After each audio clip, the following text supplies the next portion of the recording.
Muy buenas noches, comunidad de Relatos de Terror García. Es un gusto de saludarlos. Los mejores relatos y experiencias y situaciones que ocurren del más allá y lo sobrenatural. Presenta. Historia número 1. A la casa del monstruo. Jean Chastel, el gran cazador, no podía quitar de su mente la cara de la hermosa y asustada muchacha. Días atrás había hablado con ella, tras arribar a aquel pueblo, y quedó prendado por su belleza. Para apaciguar su miedo le aseguró, al igual que hizo con los otros aldeanos, que el espanto terminaría, que las muertes acabarían. Pero había fracasado. La noche en que se retiró del poblado la bestia llegó, y la chica fue una de sus víctimas. Ahora el cazador, lleno de frustración y pesadumbre, regresaba sobre sus pasos. Descendió de su caballo y, desde la colina observó la iglesia de agudas cúpulas. Estaba vacía y abandonada, al igual que todas las casas de ese desierto villorrio, del cual sus habitantes habían huido despavoridos. Nuevamente creyó ver materializarse en el horizonte el rostro de la joven, a la que no pudo proteger. El viento invernal soplaba calando los huesos y el famoso tirador sentía frío, aunque portaba un grueso abrigo y su sombrero de pico, calado hasta las cejas. Bien sabía que la larga daga que aferraba en su mano zurda de poco le serviría frente a aquel letal peligro. Para ello, atados a la montura de su equino, traía sus dos mejores rifles, y su alforja, además de pólvora, contenía decenas de balas de plata que había hecho bendecir por su sacerdote confesor. Y es que necesitaba del auxilio de la religión para poder vencer en aquella empresa.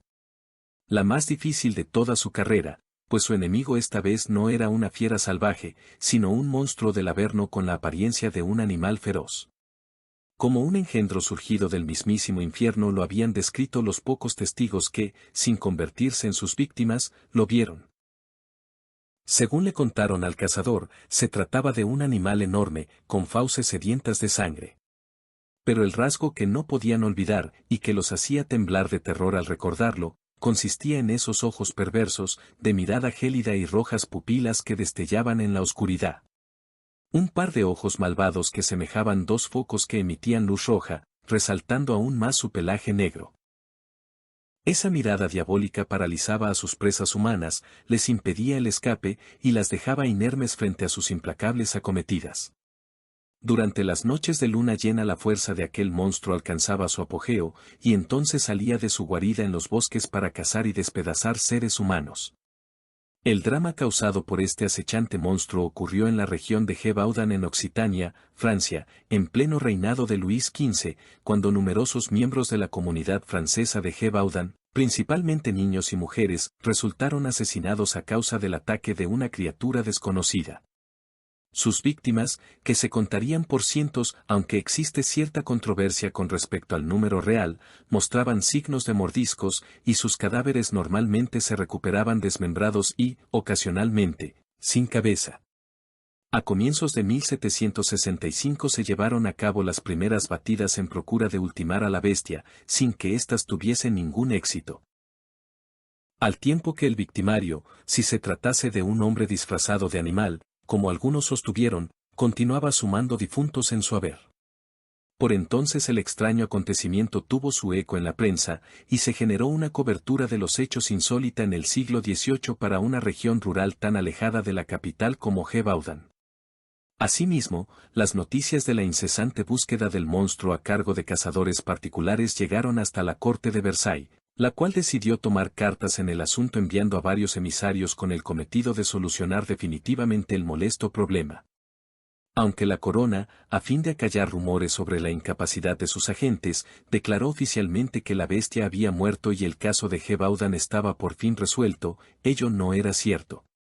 Las violentas muertes continuaron hasta finales del invierno de 1765. El horror recién acabó la ventosa tarde en que Jean Chastel, el mejor tirador de Francia, abatió con balas de plata bendecidas al sanguinario monstruo.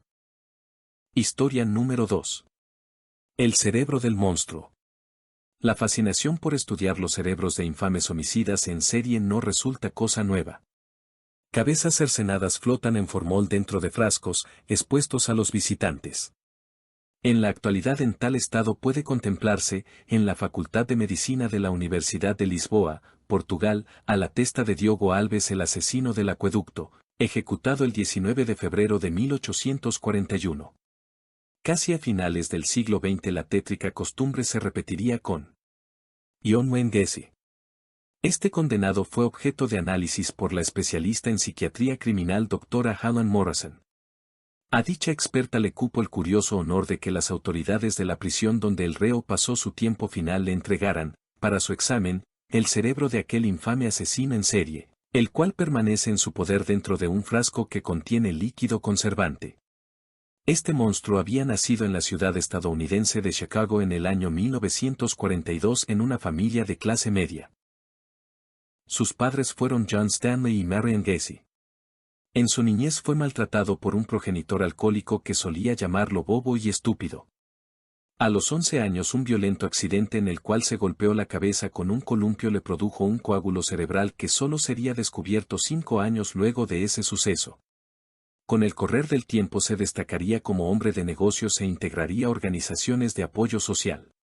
Nada hacía suponer que aquel ciudadano honesto, agradable y ejemplar, de baja estatura y regordete, que entretenía a los niños huérfanos u hospitalizados disfrazándose de payaso, personaje que designó con el sobrenombre de Pogo, tenía un costado pavoroso, y fue considerado penalmente responsable de consumar 33 salvajes homicidios.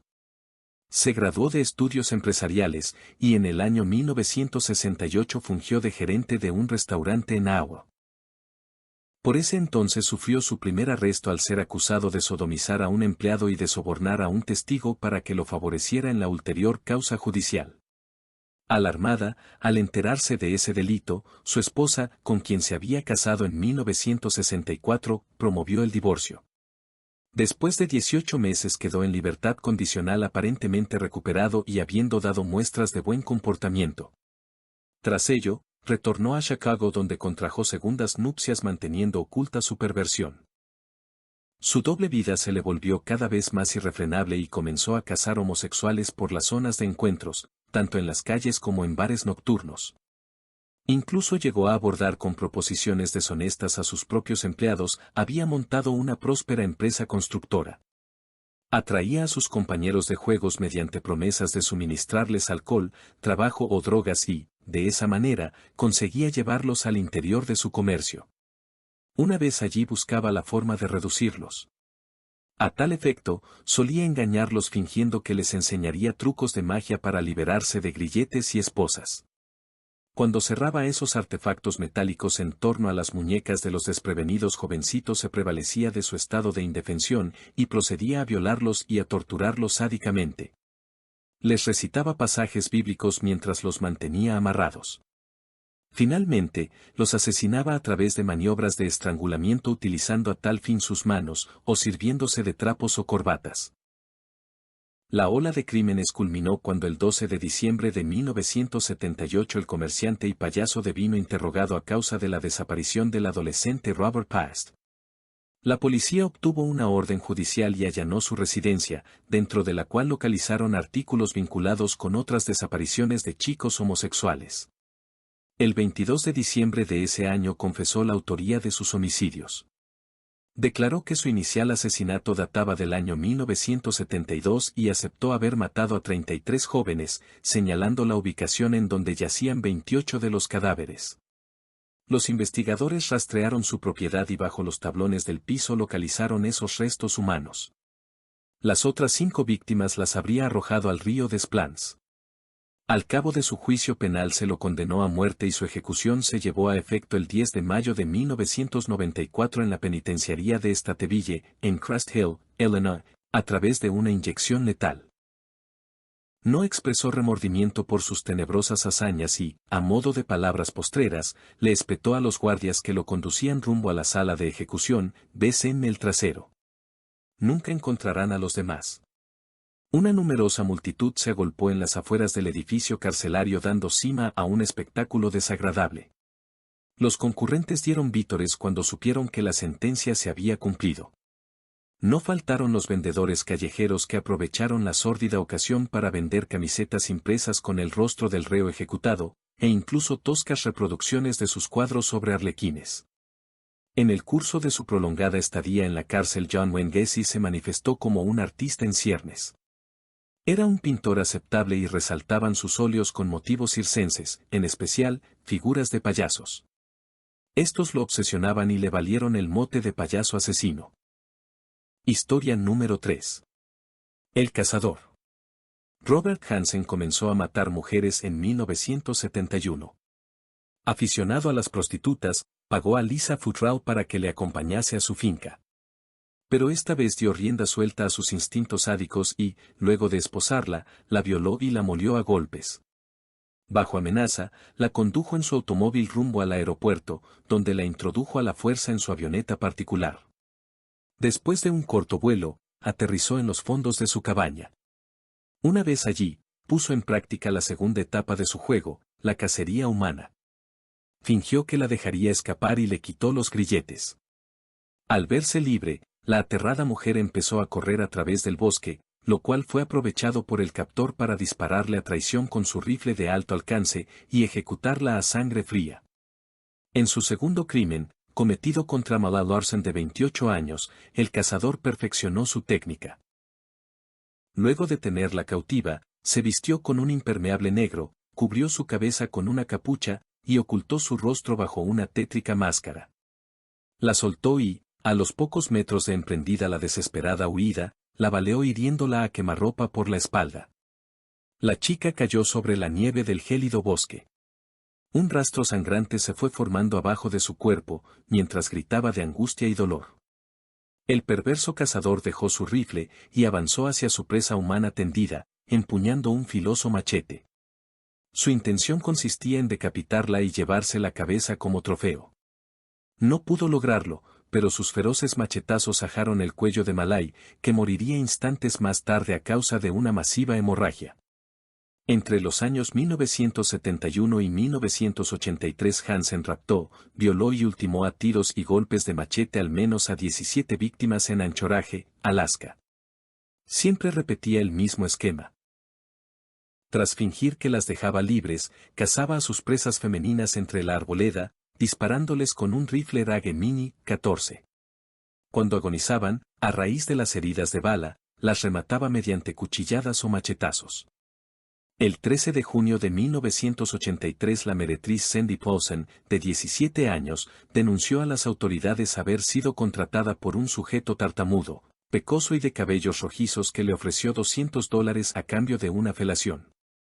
Mientras estaba en tal faena el falso cliente aprovechó para esposarla y la amenazó con un revólver.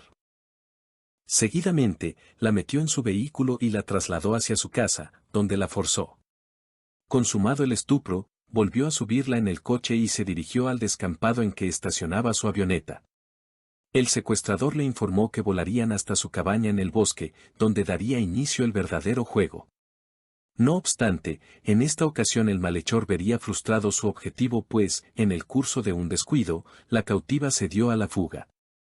Cindy fue recogida por un camionero que la condujo a la comisaría, y los datos que aportó pusieron a la policía en la pista del comerciante Robert Hansen, un panadero afincado en Anchorage, estado de Alaska, casado, padre de 2 hijos, y con una fachada social impecable. Al ser indagado, sostuvo que la atribución era falsa y que la joven mentía, con el propósito de extorsionarlo. Como el acusado carecía de antecedentes policiales y era un vecino apreciado en su comunidad, la denuncia terminó siendo archivada. El depredador se había salvado por los pelos. Su buena fortuna concluyó en 1983, al descubrirse varios cadáveres femeninos en los nevados bosques de Anchorage. La antigua declaración formulada en su contra por la sobreviviente y un perfilamiento criminológico a cargo del famoso experto policial Roy Hazelwood, describiendo al responsable de una serie de desapariciones como alguien con las características de Hansen, resultaron claves para que se ordenara su arresto. El 27 de octubre de 1983 fue llevada a cabo una requisa en la vivienda del panadero cazador de mujeres. En ese lugar serían halladas pertenencias de las asesinadas que el criminal fetichista guardaba a modo de recuerdos o souvenirs. Aunque el imputado únicamente admitió 4 homicidios, se recuperaron, entre la frondosa vegetación, 12 cuerpos de oxisas atrozmente mutilados y con impactos de bala. Las pruebas de su culpabilidad devenían abrumadoras y, en el consiguiente juicio penal, fue condenado a purgar reclusión perpetua. A sus 75 años, el 21 de agosto de 2014, el cazador asesino falleció en la cárcel. Historia número 4. A seca el destripador ataca de nuevo, cuento breve. Ese atardecer, el asesino que la prensa bautizaba con el alias de Jack el Destripador estaba decidido a atacar de nuevo. Se vistió muy despacio con elegantes ropas oscuras, pantalón, camisa y saco negro, y corbatín de seda gris. Por último, tras echar encima de sus hombros una amplia capa, se cubrió la testa con su sombrero de copa favorito. Salió de su residencia con paso firme, casi presuroso, sin olvidar llevar consigo el maletín de cuero similar al que usaban los médicos de esa época, en cuyo interior escondía un juego de cuchillos de recia empuñadura que, con mucho esmero, acababa de afilar. Una vez que avanzaba sobre las adoquinadas calles llamó su atención la cerrada oscuridad que inundaba todo a su alrededor, aunque aún faltaba bastante para que cayera la noche. Maldito apagón, se dijo contrariado. Esperaba que la ausencia de luz no perjudicara el trabajo en las tabernas. Allí era donde solía ir a beber una copas, y desde las barras de esos antros escudriñaba a las prostitutas. Cuando las mujeres se marchaban con algún cliente las acechaba sigilosamente, y aguardaba a que el ocasional compañero de aquellas se retirase. Instantes después, por sorpresa, sin darles tiempo a oponer la menor resistencia, se abalanzaba sobre ellas y les cercenaba la garganta. Esta noche no sería la excepción, pensó, y una cruel sonrisa se dibujó en su rostro. Apuró el ritmo de sus pasos enfilando hacia su taberna favorita, mientras una farola alumbraba tenuemente a su espalda, en medio de la penumbra. Pero antes de arribar a su destino percibió una sombra que le venía de frente entre la niebla. Aguzó la mirada. Para su sorpresa, esa menuda figura se dirigía hacia él. «Hola, guapo, ¿quieres pasar un buen rato?» «Una ramera», exclamó para sus adentros Jack. Debía de ser nueva por esos lares o tener mala vista si no lo había reconocido. A punto de contestar, vio cómo la mujer se detenía de golpe y se llevaba las manos a la boca, ahogando un grito. Lo había reconocido. Y es que al aproximarse la veterana prostituta logró verle con claridad la cara, y algo en su interior le dio la voz de alarma. Supo que este no era un cliente más, por muy bien vestido que estuviese. Llevaba años ejerciendo en el oficio, y había desarrollado su intuición, sabía olfatear el peligro. Y de aquel elegante individuo emanaba una aura siniestra, debía alejarse rápido. Dio media vuelta para volver sobre sus pasos y escapar presurosa. Sin embargo, él fue más veloz. Estaban en plena calle, a oscuras, ni un alma por los alrededores. Lo aprovecharía.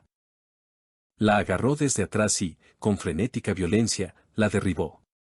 Ahora ambos forcejeaban sobre los adoquines húmedos. El cazador montado a horcajadas sobre la espalda de su presa, y ésta revolviéndose con desespero, tratando en vano de quitarse de encima el fornido corpachón de su atacante. Sintió una mano cerrarse como un cepo en torno a su cuello, mientras el peso de aquel desquiciado la inmovilizaba. Esos dedos apretaban más y más, todo se nublaba. Tumbada e inerme advirtió un chisporroteo. El leve resplandor provenía desde el filo del cuchillo que él empuñaba con su otra mano. El acero cortante del arma cayó cual un rayo seccionando la garganta. La víctima ya no volvería a gritar. Rasgó una vez, y otra vez. La sangre borboteó escurriéndose entre los adoquines desparejos de la calle. El asesino solo tardó unos instantes. Su oído le había alertado del sonido de unos pies que se acercaban. El policía que efectuaba su ronda habitual, cegaramente.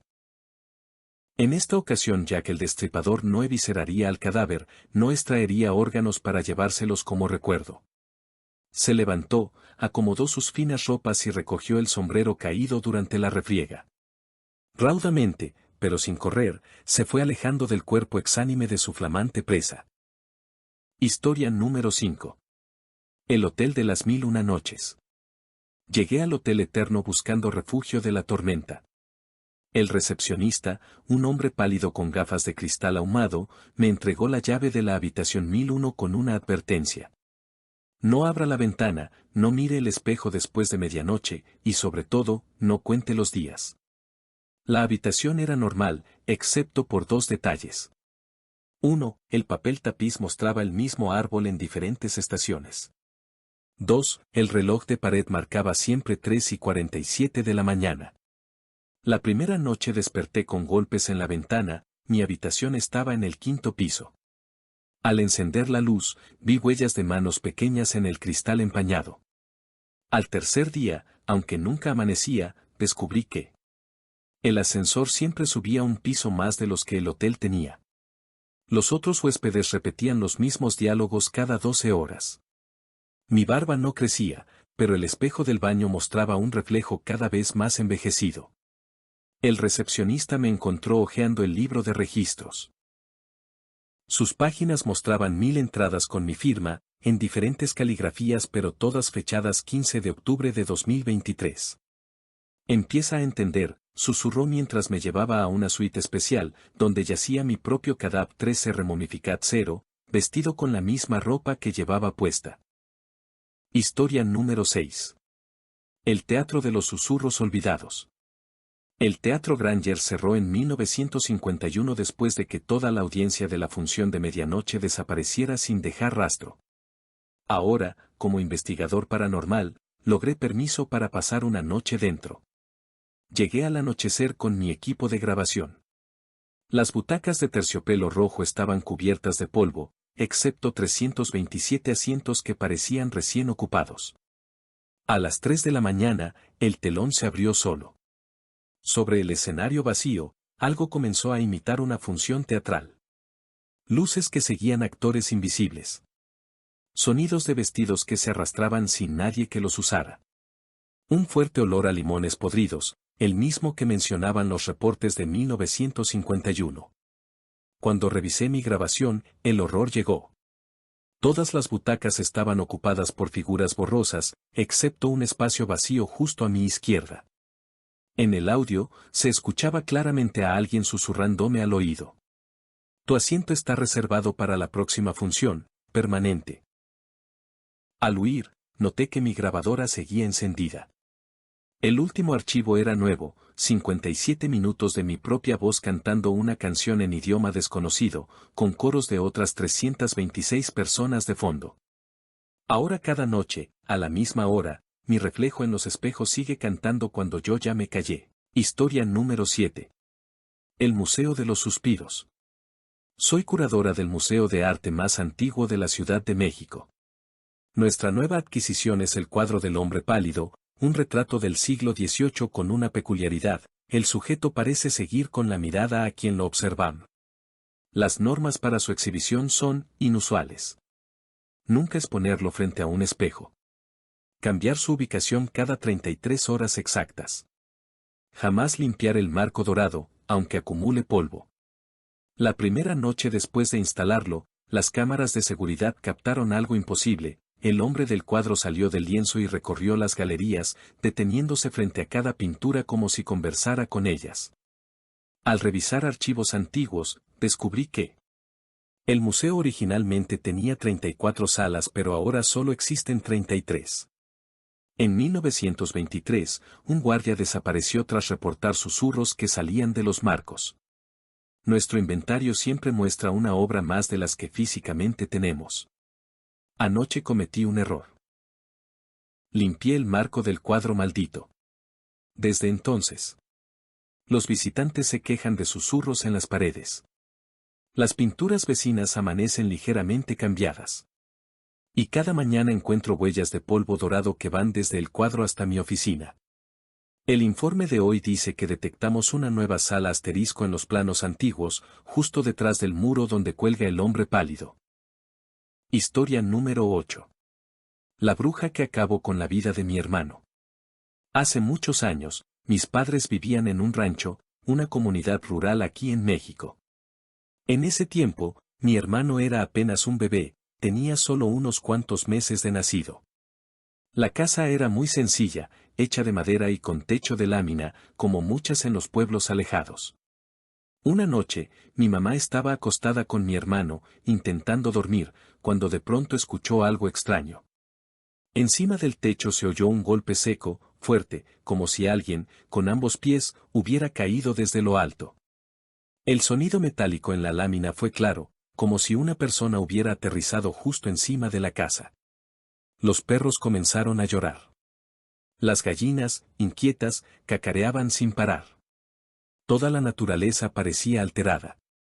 Pero mi mamá, cansada y sin entender qué pasaba, terminó durmiéndose con mi hermano en brazos.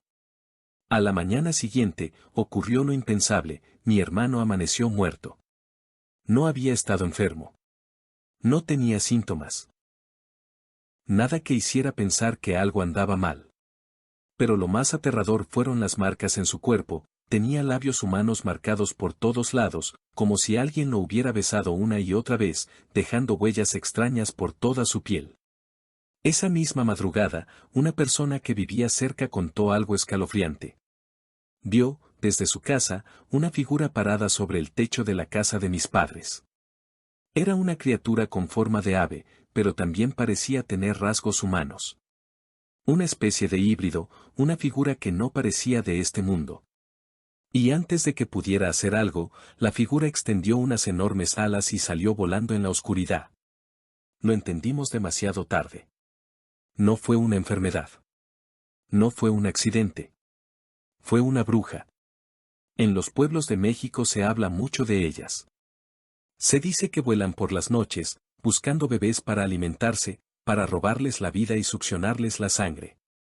Se transforman en aves monstruosas y atacan en silencio. Eso fue lo que pasó aquella noche. Durante un tiempo tuvimos fotos de mi hermano con esas marcas. Era la prueba de que algo sobrenatural nos había atacado. Pero el dolor era demasiado grande, y mi mamá no podía soportarlo. Así que las rompimos, las quemamos. Queríamos dejar atrás ese recuerdo. Pero el miedo y la tristeza nunca se fueron del todo. Esta sí no es ficción. Es una experiencia real que marcó a mi familia. Historia número 9. De las brujas en Arandas, Jalisco. Narrada por Gabriela Vital Vázquez. Buenas noches, comunidad de Relatos de Terror García.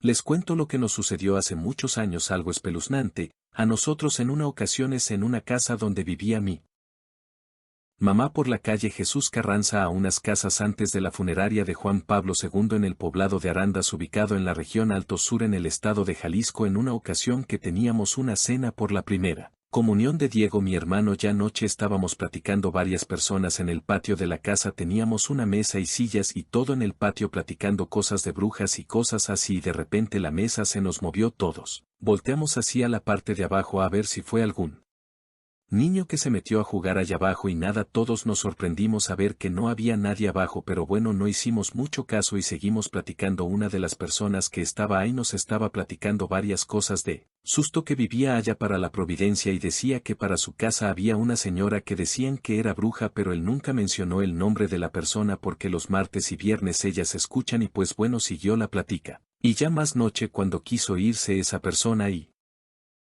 dijimos bromeando: se te va a aparecer la bruja, y el asustado decía: no me digan, por qué si me da miedo.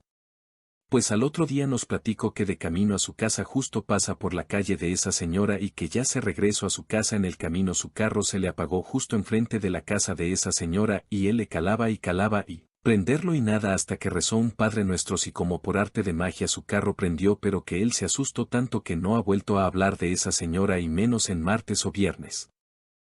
Historia número 10. El perro negro de la calle Zaragoza, en Arandas, Jalisco. Narrado por Francisco Javier Torres Aviña. En el año de 1965, en el municipio de Arandas, ubicado en la región Alto Sur en el estado de Jalisco, se vivió una época de miedo y superstición. Todo comenzó en la calle Zaragoza, justo donde antes estaba ubicada la Taconera, una zona concurrida que, al caer la noche, se volvía silenciosa y peligrosa. Vecinos y comerciantes empezaron a notar algo extraño. A altas horas de la noche, cuando ya no quedaba nadie en las calles, aparecía un perro negro, grande, de mirada fija y sin dueño. Siempre se le veía solo, caminando despacio, como si vigilara el lugar. Algunos decían que no ladraba, otros juraban que sus ojos brillaban aunque no hubiera luz cerca. Con el tiempo, el miedo se extendió. Nadie quería pasar por ahí después de las 9. Se decía que ese perro no era normal. Que no era un animal común. Muchos aseguraban que se escondía entre las viejas caballerizas, justo antes de llegar a la calle San Juan, por donde solían pasar los peregrinos rumbo a San Juan de los Lagos. Algunos decían que era un espíritu, otros que era una señal de desgracia.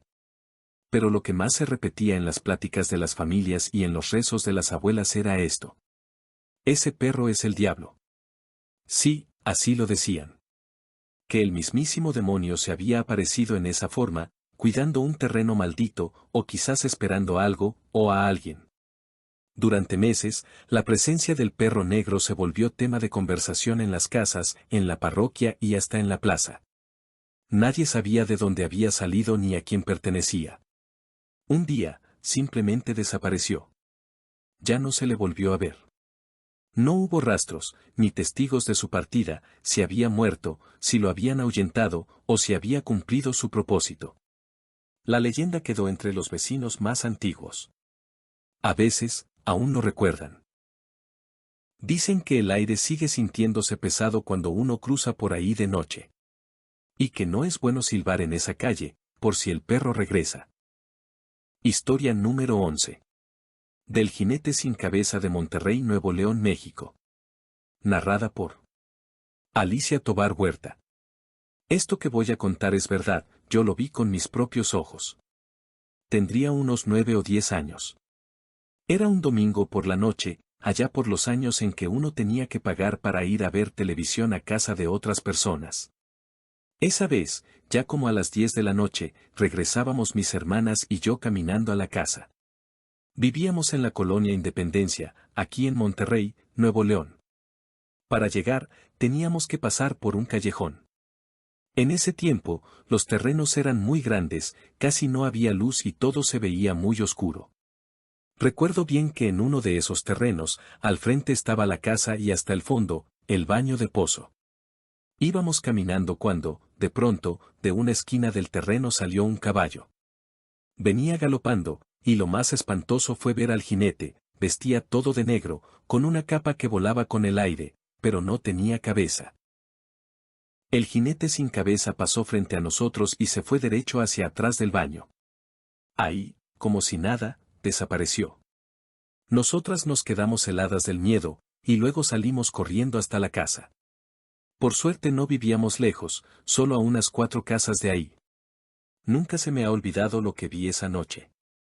Y quien diga que no existen esas cosas, es porque no le ha tocado verlas. Historia número 12. El mesero fantasma. En colaboración con el licenciado Gabriel Antonio Pombo.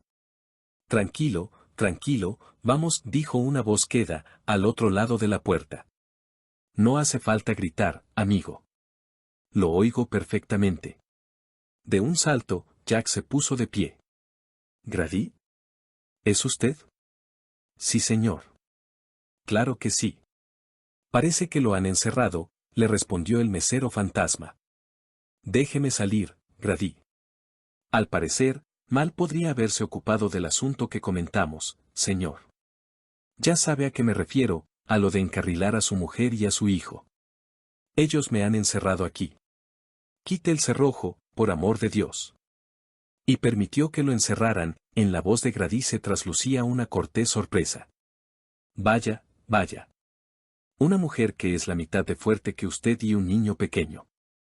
En fin, no es como para pensar que tenga madera de directivo, ¿no le parece? Acompasadamente, en la sien derecha de Jack empezó a latir una vena. Déjeme salir, Grady, yo me ocuparé de ellos. ¿Lo hará, señor? Lo dudo. La cortés sorpresa había dado paso a una cortés preocupación. Me duele decir que lo dudo. Hemos llegado, yo y los demás, a creer realmente que usted no se toma todo esto muy a pecho. Y que no tiene las agallas necesarias. Sí que las tengo. Exclamó Jack. Las tengo. ¿Y nos traerá a su hijo? Sí, sí. Haré lo que tenga que hacer. Usted déjeme salir. Me da su palabra, señor Torrance, insistió Grady. Mi palabra, mi promesa, mi voto sagrado, lo que quiera, demonios. Sí. Se produjo un chasquido al correrse el cerrojo. Lentamente la puerta se entreabrió. Jack dejó de hablar, de respirar. Por un momento tuvo la sensación de que la muerte misma estaba al otro lado de esa puerta. Fragmento de El Resplandor de Stephen King.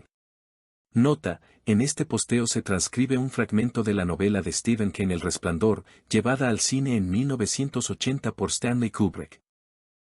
La escena reproducida resulta clave en la trama porque la gran duda es si las visiones espectrales que afectan a Jack Torrance eran causadas por su locura y alcoholismo extremo, o si en verdad el hotel estaba habitado por fantasmas.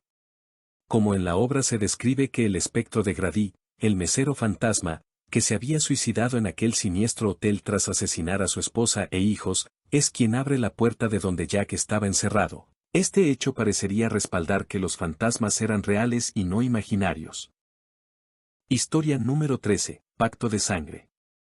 En colaboración con el licenciado Gabriel Antonio Pombo. A la joven Kate Bander le costaba olvidarse de William York.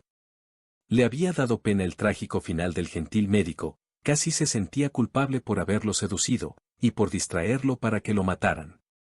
Luego, de mala gana, cumplió con el mandato impartido por su padre, y trajo del galpón el hacha.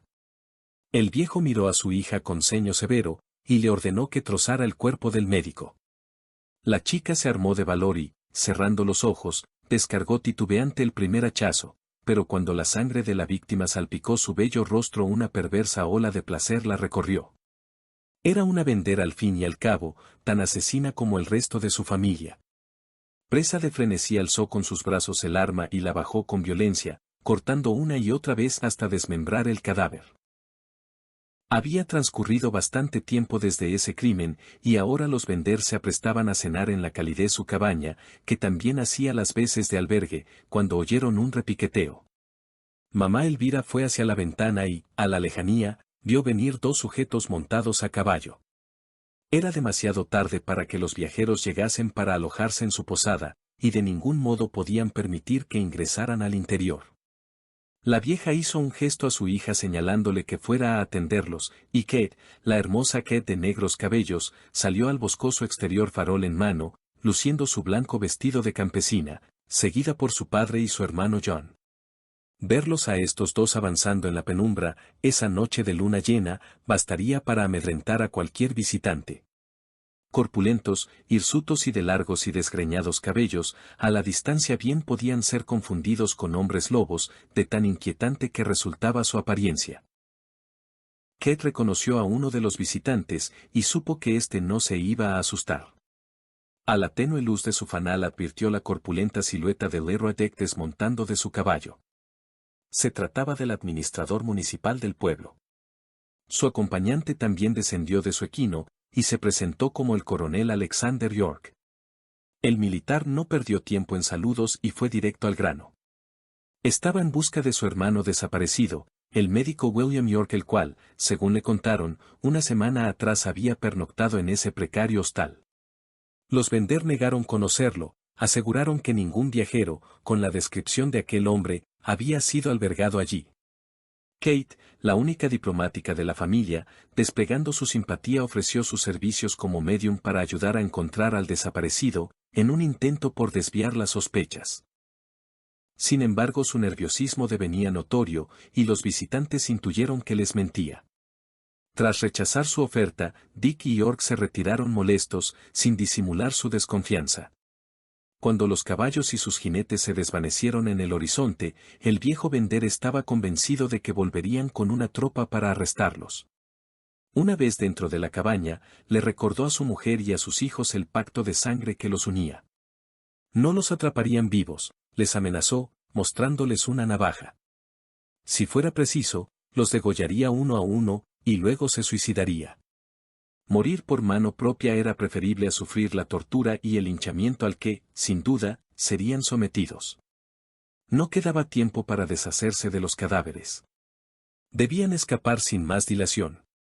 Cuando a la mañana del 5 de abril de 1873 el coronel y sus soldados asaltaron la posada, no quedaba rastro alguno del terrible cuarteto. En el sótano y en el patio trasero yacía una putrefacta masa de restos humanos. Todos los cuerpos masculinos mostraban heridas de impacto en la cabeza, las sienes y la base del cuello, y algunos aparecieron degollados. La macabra familia resultó motejada por la prensa como los Bloody Benders, los sangrientos Benders.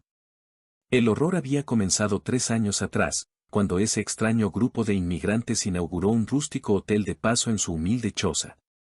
Los viajeros que a aquel sitio se allegaban eran recibidos con fingida amabilidad. Se los sentaba en el puesto de honor de la mesa a la hora de cenar, de espaldas a una cortina roja. Mientras la sensual Kate los entretenía con su amena charla, en el momento propicio se hacía una señal al viejo John. Entonces este corría la cortina y, de improviso, descargaba con furia su martillo rompiendo la cabeza del inerme huésped.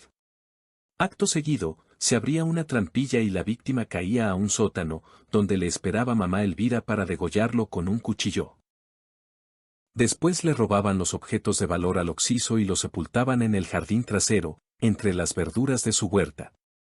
Cuando quedaron al descubierto aquellas aberraciones, se buscó frenéticamente a los asesinos en fuga. Sin embargo, pese a décadas de persecución, no se pudo ubicar a los Bender para hacerles pagar sus culpas ante la justicia. Nunca se supo nada más de ellos. Historia número 14. Del Hotel Embrujado. Así que esta historia tiene un par de años 2022.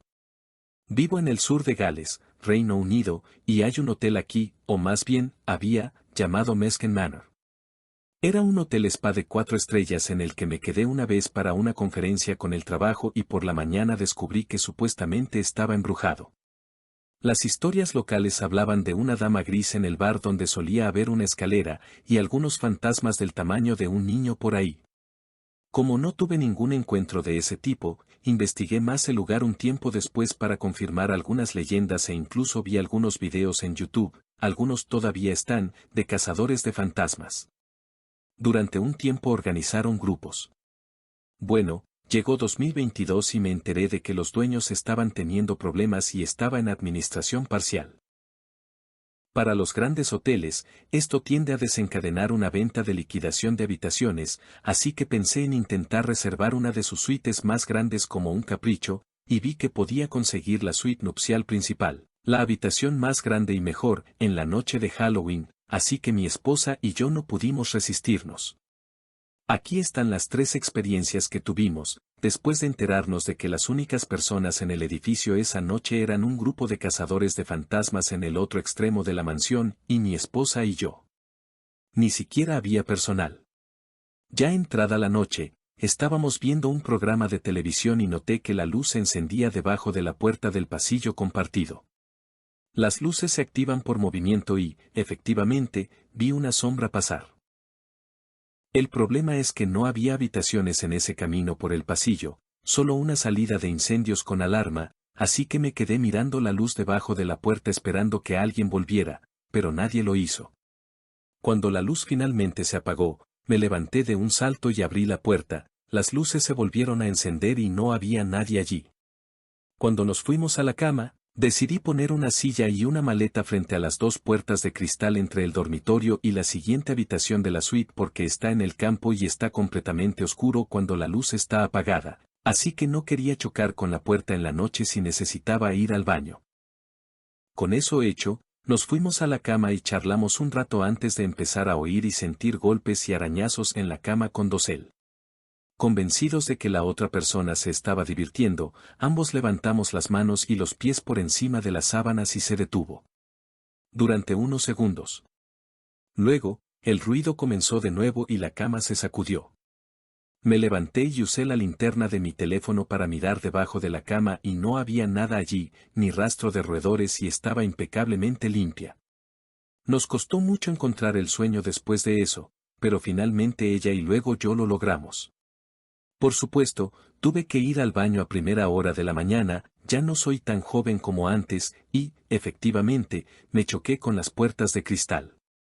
La silla y la maleta seguían en el mismo sitio, pero las puertas estaban cerradas. Fue una noche divertida.